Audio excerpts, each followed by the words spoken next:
Sometimes with a book, you like most of the content, but you don't really appreciate the book. Hello everyone, Dylan Schumacher, Citadel Defense, and we are back with another edition of Tactical Book Review, because leaders are readers and you should be reading more. So today's book is Violence of the Mind, Training and Preparation for Extreme Violence by Mr. Varg, Freeborn. I have come across this book multiple times on Amazon as I've been perusing books. If you read the books that we read here and you're on Amazon a lot, well, then I'm sure you've probably seen this one as well. This kind of came to notoriety for me because I was on Twitter and came across this Twitter thread that was comparing books, and it said, you know, read this book, not that book. And it was kind of comparing and contrasting different books. And it said, don't read On Killing by Dan Grossman, which I have reviewed on this channel, is currently on my bookshelf. I reference a decent amount. Instead, read this book, Violence of the Mind. And I thought, well, that's interesting. I liked On Killing, so I should probably try this book, because if this, the author of this Twitter thread is saying, don't read that one and read this one instead, well, I thought, well, that could be interesting. Now, I think that Twitter thread set me up for failure here, because I came in with a different conception of what this book was going to be based off that compare and contrast, right? On Killing is about the study of killing, what it does to the killer, right? And how we should understand killing in general. And it's kind of killeology, right? The study of killing. And it has a lot to do with understanding the killer's perspective and the psychological trauma and all these kinds of things.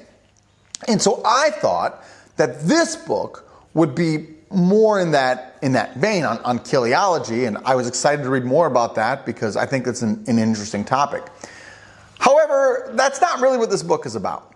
This book is much more of a CCW style book, a concealed carry book. And what I mean is the author's entire scope, their entire purpose, their entire training, the author offers training, is for the concealed carry individual, the everyday guy, you and me, who carries a gun every day and might have to save his life with it. That's what this book is really about. Now, there's a couple things here. One is my own bias, okay? To be honest, I'm just not that interested in reading about that stuff anymore. I don't really, not that I don't care, but I don't find the topic interesting to read about. To me, there's only so much you can delve into that before it's kind of played out, which is why I've found much more interest in tactics and building teams and doing, Minuteman type stuff, because that's a deeper world to me that I find more interesting than just being me, individual, alone, prepared to do violence, right? Which, to my opinion, and that's all it is, if you've moved on to the other stuff, then you kind of should have your bases covered here. I understand how that could not always be the case, etc., etc. I'm just telling you my own bias here, all right? So my own bias, I just don't think the topic's that interesting. Additionally, this book was written in 2018. That's significant to me because this was before coronavirus stuff. And this book has a lot of content to me that I would say I believed before the coronavirus and the masking and all the horrible tyranny stuff happened. What I mean is, it's very anti-conflict, right? Don't get involved. It's stupid. You're going to go to prison. Don't pick stupid fights.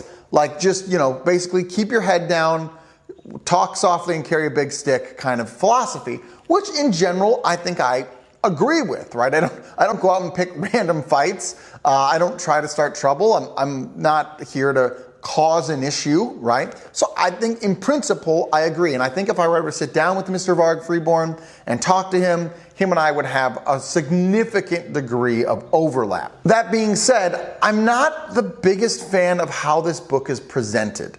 There's a couple reasons for that.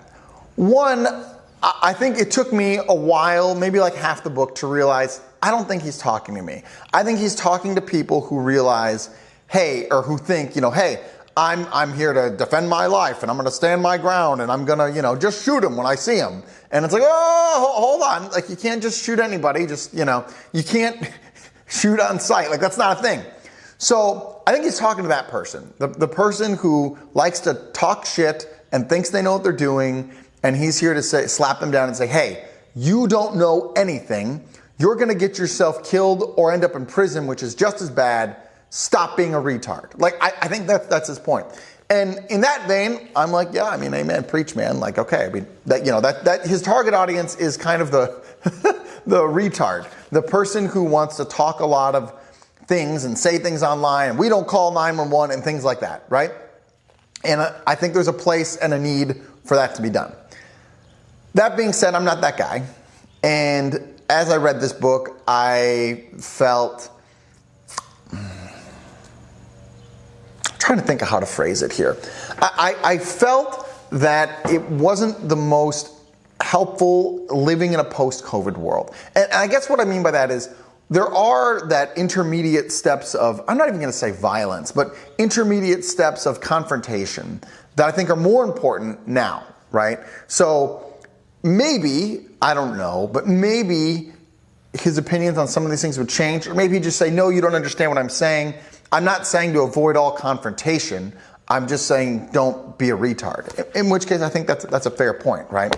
But for example, when it comes to masking things and refusing to wear masks in places and standing up to pick more confrontational engagements, shall we say, I think that's important in a post-COVID world, to not let tyranny creep back in so we don't go back to the masking thing, right?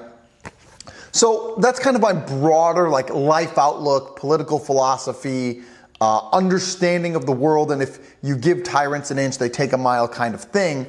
And so I'm not interested in just ducking all fights anymore. That doesn't really jive with me. Now, again, not sure what the author would say now. This book was written pre-COVID, so there could be a whole other host of things there, right? And I think that's all that is relevant, because this is talking about just everyday people like you and me. This isn't a military tactics book. This isn't a Minuteman book. This is a individual you preparing for extreme violence kind of book. And you could say, well, that's not extreme violence, Dylan, doesn't count. And I would say, well, yes, you're correct, but how you carry yourself and which confrontations you decide to engage in could lead to places, right? And that gives you a mindset of understanding confrontation out in the world. And I think that there are some core mindset things here I probably disagree with based on where we live now and in the time we live in now. So you may have found that rant helpful, or you may have found me you're like, what are you talking about, Dylan? Sorry if you couldn't follow me there.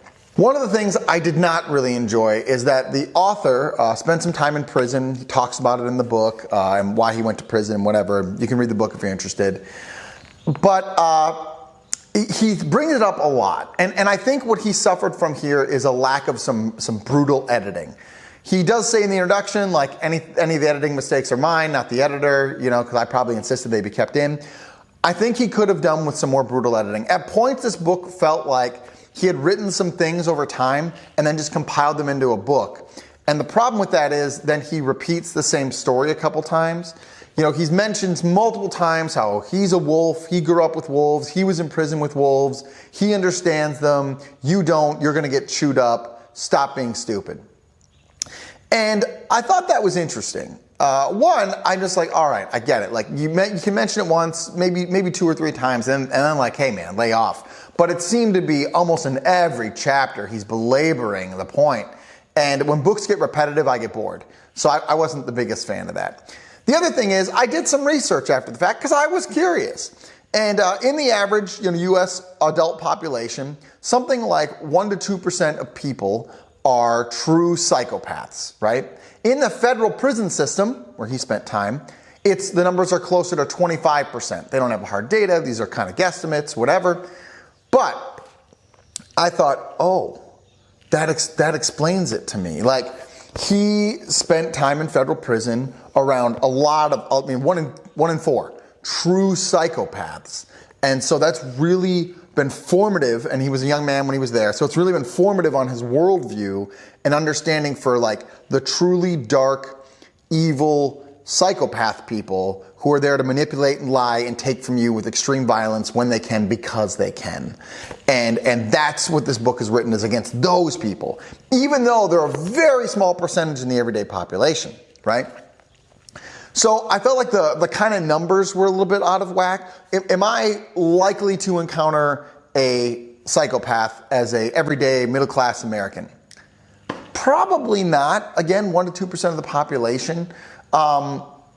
probably, who's going to forcibly try to manipulate, murder me, I mean, the chances are pretty low, right? Statistically speaking.